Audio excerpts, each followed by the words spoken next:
Welcome to Her Fund Talks, the podcast where we will deep dive into gender-conscious investment and women-led innovation. In today's episode, I have the pleasure to discuss some of these topics with Lucia Davidova. Lucia has a long experience in project management and consulting in different spheres. At the moment, she is a project manager and consultant at ACEN. She graduated the University of Economics in Bratislava in international trade. From 2004 till 2012, she's worked as a project consultant on a number of European-funded projects in competitiveness and innovation programs. She has been working in the Slovak innovation management company ACEN, partner of Her Fund project. So, Lucia, I know that you are very passionate about the topic of women-led innovation and supporting women to start also their companies to grow competitive programs and services in Europe. Let's start with a question where I think I've been asking all of my guests. We see some of the challenges. What do you think are the primary challenges that women-led startups face in securing funding compared to the ones to companies that are led by men? Hi, Milana. Hi, everyone. And thank you for inviting me into this amazing podcast. So thank you for this question. Actually, one of the very first tasks of the Her Fund project was the analysis of the needs and challenges of female founders. We interviewed 35 female-founded or co-founded tech startups in 6 countries, which were Slovakia, Bulgaria, Portugal, Greece, France, and Sweden. So it was a combination of these less connected and better connected ecosystems. So we have quite a good knowledge base, and we got many information from them on the challenges and needs they faced in their entrepreneurial careers. And it was quite interesting that we found that these startups faced almost similar challenges regardless of their country. I mean, they could be categorized into main, let's say, groups. So the first ones were gender biases and stereotypes, like, for example, questioning their capabilities to run the company. The second group were societal expectations and work-life balance. And we felt that this is the major challenge for female founders, because we all know that main difference between men and women career is the motherhood. And many mompreneurs feel the need to continue working without taking time off, which often might lead to burnout. So, for example, male founders with families often have stay-at-home partners, but this is not the case of many female founders. So it's very important, the environment in which we Yes. are living and whether it's nurturing. This is what you're saying, right? Exactly. Yeah? And support from families and partners they have. That's that's crucial. What may also discourage women from entrepreneurial career might be negative feedback from stakeholders and maybe risk aversion. But this might be, stemming from cultural and societal expectations. And this is in general happening also in a lot of, I think, countries and cultures that are more established. This risk averseness is a feature of nowadays society. Yes. Of our women. But we can work with it maybe with some specific trainings and so on, and I will talk about that later. And the third round of challenges were connected to limited investor networks and problems with raising funding. Because these limited investor networks they are mainly dominated by men investors, because we are talking about tech sectors that are dominated by men. On the other hand, what female founders said, they helped them to overcome these challenges were participation in many women-specific entrepreneurial networks and programs that provided them with essential support and resources. So this is very important to support it. So these challenges are maybe reflected also in those unpleasant statistics of investments into female-founded companies. We know that there are only something about 2% of global venture capital invested into female founders. One of the reasons might be actually also that fact that there are a few female tech startups in this sector, in the pitching events and investor meetings compared to male tech startups. And this is also what investors say. But there's but it's like a self-promoting prophecy, because on the one hand you have the stereotype and certain expectations that is not helping in overcoming the resistance or the barrier, and at the same time we have less female-led tech startups, of course, because of that, it's been discouraging them. So we have to work on both fronts, right? Exactly. Yeah. And this is much more wider problem, because this lack of female-founded companies, I mean, in this tech sector, might be connected maybe to lack of women and girls in STEM as such.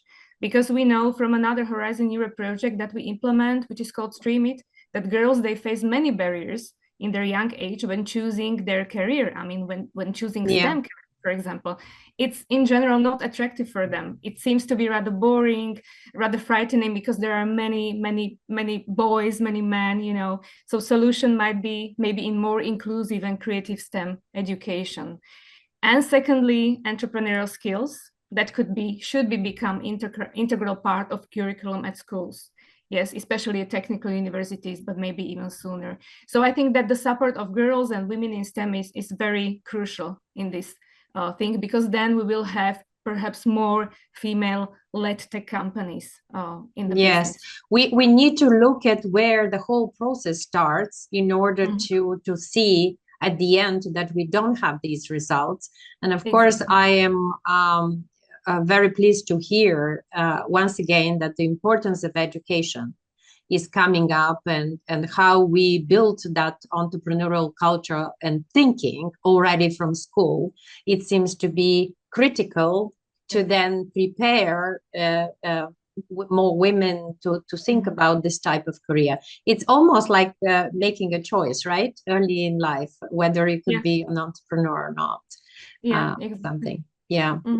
Do you have more from the study, or I have another question that I am I think that we can continue with another question. I'm then giving some examples of these biases in next part of this podcast. So yes, okay. If we discussed that, we will talk also about that. What are the reasons for this? But how do you define a less connected innovation ecosystem? And what are the specific barriers to funding for women-led startups in those less connected innovation ecosystems? Because part of actually the disparity in Europe is because there are some ecosystems that are much more developed and connected, and there are others that are less connected, which is becoming actually an issue in how to further develop the culture and the ecosystem. So how would you define a less developed innovation ecosystem, and where are the main barriers there? Yeah, actually, less connected innovation ecosystem for me is the ecosystem where innovation stakeholders like companies, researchers, academia are not well integrated or supported by necessary infrastructure. I mean, they lack connections. There are insufficient linkages. They do not cooperate with each other. For example, in Slovakia, there's a huge fragmentation of support. Yes, this is one of its features, where many agencies have overlapping responsibilities. Linkages between research and industry are very weak, and venture capital market is not mature enough to support startups efficiently. We have traditionally excellent technical base, technical potential at STEM universities, but unfortunately what we are currently face is dramatic brain drain of talents, for example, to Western Europe, to these better connected ecosystems, which reduces the talent pool also for new female-led tech startups. And when speaking about women in STEM, we already did that. Surveys show that, for example, Slovak girls, they start to lose interest in STEM rapidly after 12 years of age.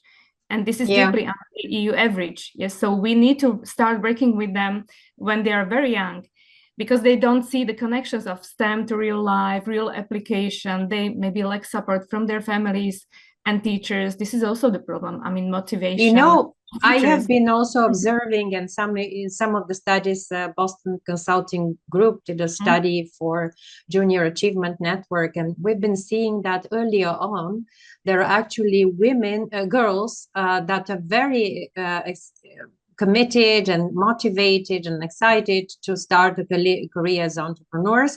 And it is exactly at that age that you are mentioning, you know, teenage at a certain point, where this thing changes, because initially there could be an opportunity for them to move in that direction. And I think it's to the point that we need to have much more entrepreneurial education in the high school years, in the last years of high school, that would trigger that they maintain this interest and this commitment to such a development, rather than being in a more position of, in a lower position, not as leaders, but as followers, if I can put it that way. Yeah, also I totally agree. Also, the approach of teachers of this STEM subject is very important, because sometimes the teacher just divide its class, you know, to boys and girls are given, I mean, maybe easier tasks on the informatics and so on. So this is not a good approach. And I think that also girls should be able to have enough female role models. I mean, female scientists, maybe successful business women that comes from STEM studies. So this is very important to them. And we don't have many female role models. And this is also important for female founders of tech companies, yes, to have female role models. I mean, successful business women who are able to give them inspiration and then help them maybe overcome the initial problems. And but in your opinion, what is the most significant impact in terms of a gender gap on the funding for the overall economic landscape? Yeah, basically, I think the impact is significant because when females are lacking in research and business, then many innovative ideas and business opportunities are just not realized. We miss them. Therefore, decreasing this gender gap would have huge impact on more women tech, for example, solutions on the market, yes, or maybe on the sectors that are preferred by women entrepreneurs, like health tech or social and community-driven projects. So that's why it's important, I mean, to decrease this gender gap. And also, it would have impact on more sustainable investments, I mean, through diversification of investors' portfolios, because we know, or some studies show, that female-led companies perform better in the long-term horizon. So they are a good investment, actually. So we should speak about that. I mean, we should speak about this with investors. We should speak more about positives of investing into female companies to attract more. Also, to attract more female. It's like, what are the KPIs that are actually supporting the argument that having that diversity in terms of leadership in companies and leadership on board is actually contributing to the overall performance of the companies. Exactly. Because they perform more efficiently. Yes. And I think that is the point, that it's not just about a discussion of preferences and having that balance. It's actually having a real economic impact, social impact, and in general, in terms of providing better and more balanced solutions. We do need women to be part of this whole leadership. Exactly. You already mentioned women in leadership positions in the companies. This is, I think, very important because, for example, in this less connected ecosystem, we see there are almost no women in this high position. I mean, advisory boards of large companies and so on. But this also means there is low number of these female role models, I mean, that are available to inspire the next generation of female entrepreneurs. So, I mean, it's like vicious cycle that we are repeating, we are going into. So how do we encourage more investors to become gender conscious and to support initiatives like her fund, for example? Actually, I think that one of the first steps is, and this is what we're doing now, is to raise the awareness about this existing gap in funding and the economic opportunities that are being missed as a result. And we want to speak about, and it's proved by numbers, as you said, that investing into these companies, is advantageable for investors. And this is quite attractive argument, for them. Secondly, I think it's essential to provide some education or training programs, maybe some capacity building programs also to female founders, but also to investors. Yes. Help them recognize these unconscious bias, but because many of them, they are not aware of it. And they maybe do that.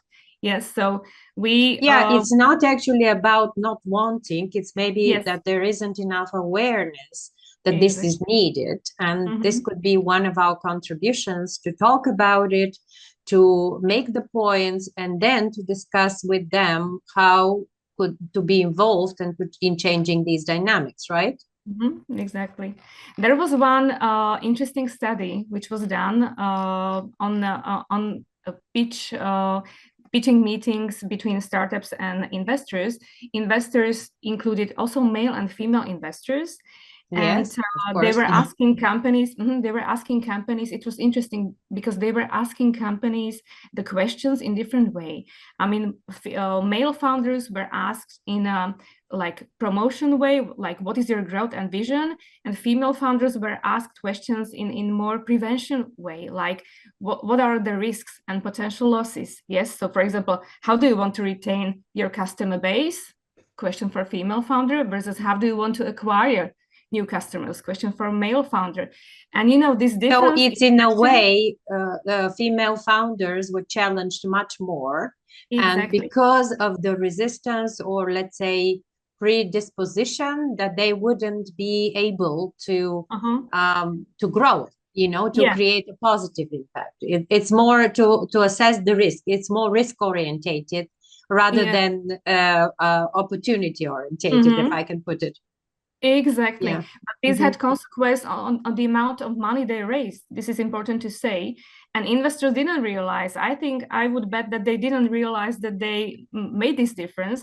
So maybe it's a key, or there might be some tools to help investors improve this approach. To lead these Q&A sessions in a more balanced way. And at the same time, we can train a little bit these female founders how to answer these questions in more promotional way, in more ambitious way.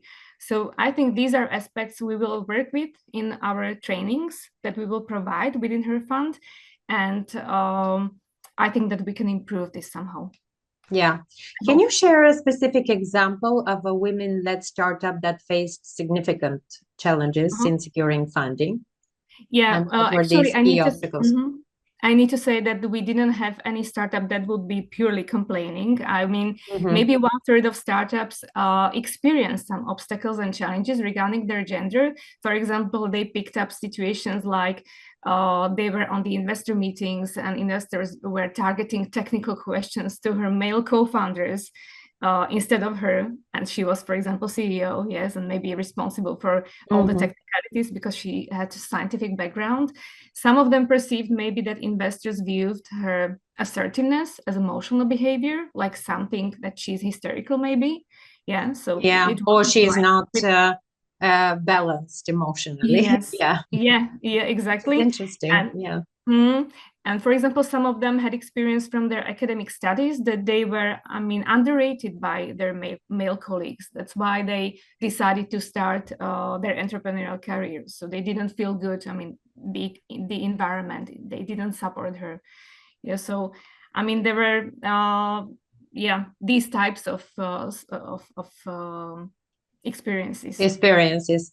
And how do cultural biases, as you were saying, and stereotypes impact the funding landscape for women entrepreneurs? I think significantly, because I had one example of one female founder in this survey, and she said that when they were established in South America, they had clients, they had meetings with their clients, and she reported very disrespectful behavior, at the meetings, when they didn't even look at her. So they completely ignored her. So this could be somehow reflection of how cultural biases and stereotypes might affect, female founders, surely. So roles of women in society, I mean, for example, in Europe, I think that we still live in more or less conservative society, maybe in Slovakia, surely. And women are expected to stay at home with their children and maybe to take then some less ambitious positions to be able to support the family. But I know, these roles have changed. They have evolved. But even the workplace has changed, because we are now having much more hybrid type of work environments, and we do work from home and with the technology's advancement. So I'm curious whether these also biases with regards to culture are going to be helped somehow with the advancement of technology. Did you notice anything like that in the survey? Well, actually, not very much. I mean, we didn't tackle much these issues. I mean, we can see that the time has changed, and also these digital technologies, they really went further with the COVID. So I hope that this will change somehow. But maybe also the answer to female founders to this is be prepared, for example, for this type of questions in the interview meetings. Yes, because investors, they will like to know what will be with their money. I mean, when you take maternity leave, this is natural question. I mean, we as women should be prepared for that and show them plan B, that you are prepared and that you count with that situation. I mean, this is the right answer for them. Yes.